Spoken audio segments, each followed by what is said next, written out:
আমাদের এখানে খুব জাগ্রত মন্দির আছে, তাই নীল পুজো ছিল সেদিনকে, তাই নীল পুজো দিতে গেছিলাম।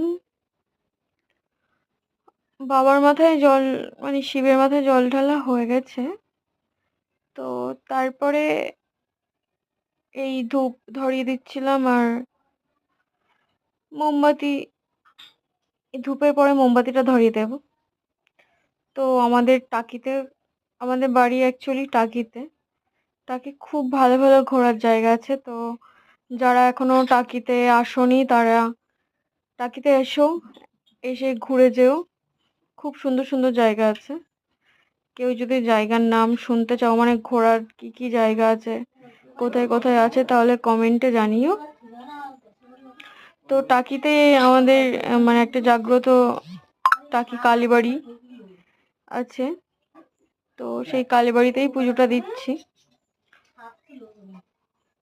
ও সারাদিন উপোস করেছিলাম।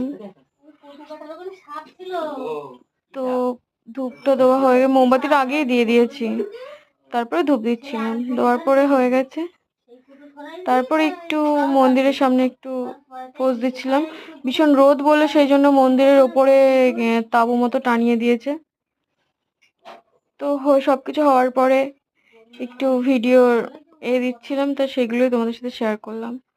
ভালো লাগলে লাইক করে দিও। সবাই ভালো থেকো, সুস্থ থেকো।